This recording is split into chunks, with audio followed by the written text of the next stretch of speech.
Good evening to everyone. It's good to see you here. We're thankful that we're able to be here.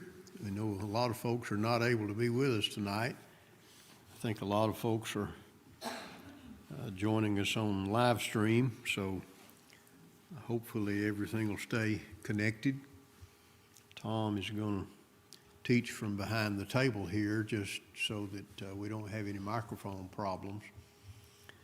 Let's begin with this song, and after this song, John, would you lead us in prayer?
Good thing I have thick skin, or I would think no one was coming because of me.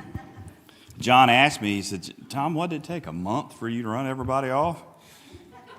I said, no, they started leaving after week 1, so, this is just a culmination of it.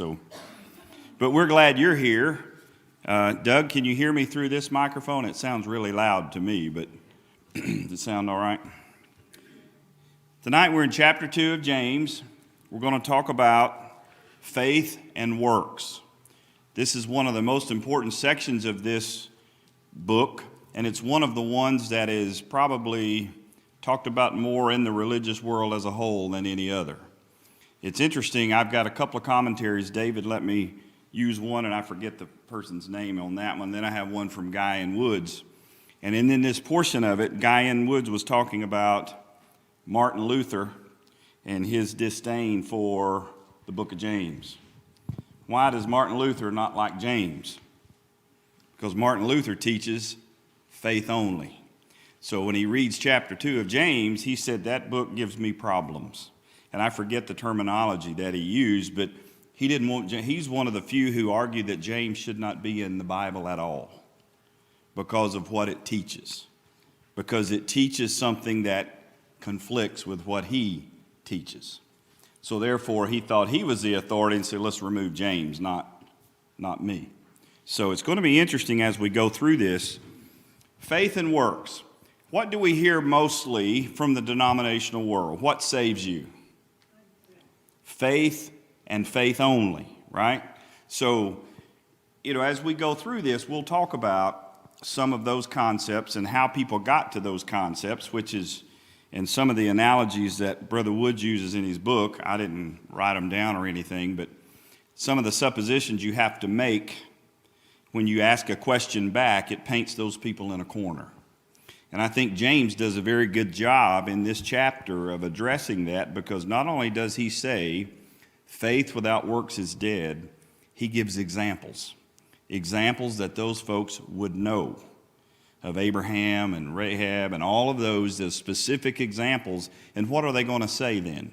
And he kind of addresses some of their concerns as he works through it.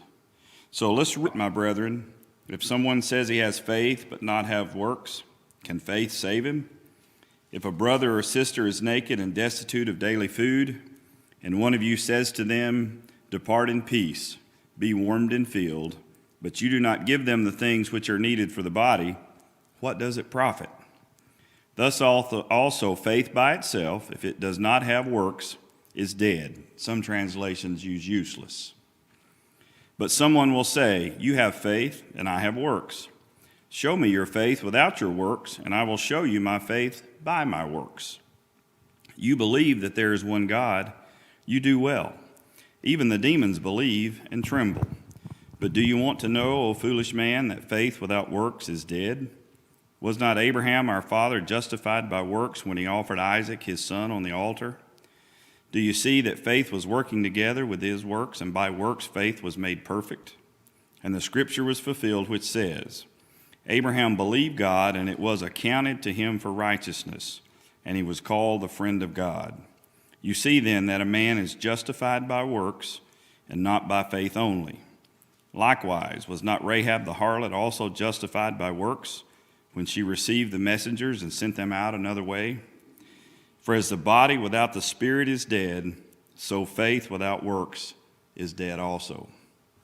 So really, we could read that and kind of not spend a whole lot of time talking about it and say, understand it. And to me, I'm a logic type person. So reading this and the way James has written it by inspiration, I don't understand where all of the different views and things come from. Do you?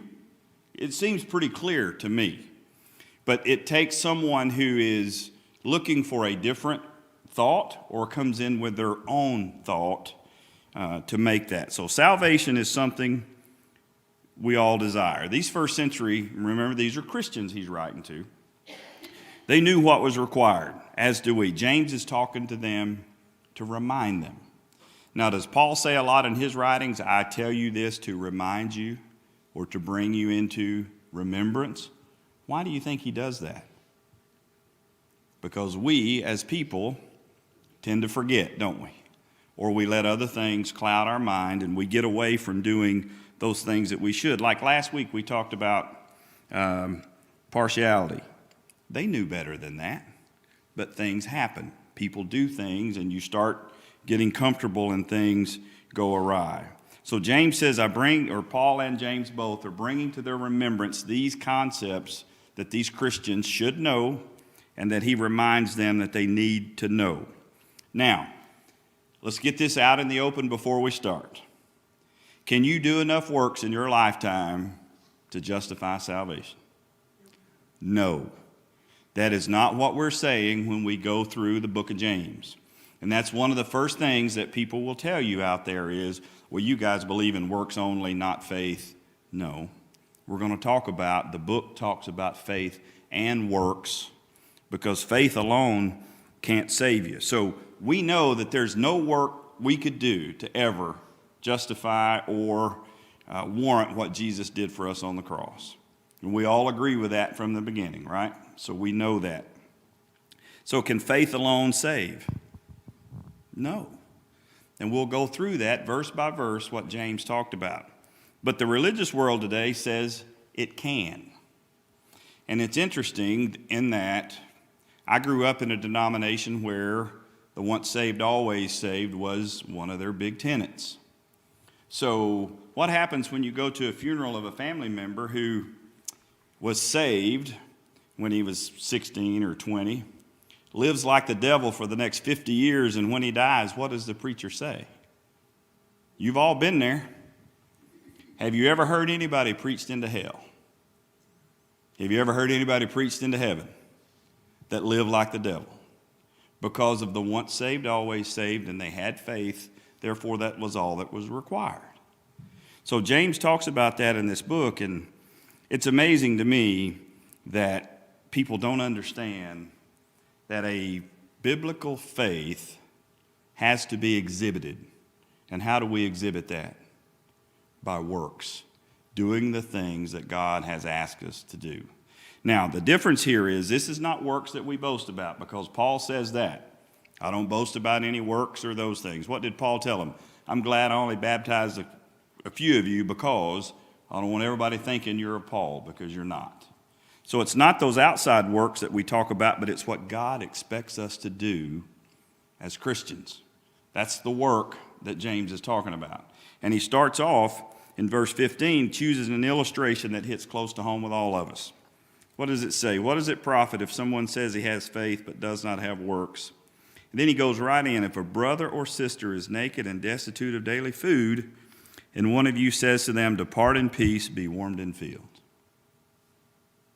Is that going to keep them warm? Is that going to fill their stomach? No. He says, but you do not give them the things which are needed for the body. So what does it profit? Makes you feel good because you said, hey, be warm and filled, and maybe everything will work out for you. But what did it do to that person that needed that help at that time? Nothing. Absolutely nothing. Turns them off from the church? Yeah, it kind of makes you wonder if you go to your brothers and sisters, which he's talking about, is. Now, sometimes you're obligated to do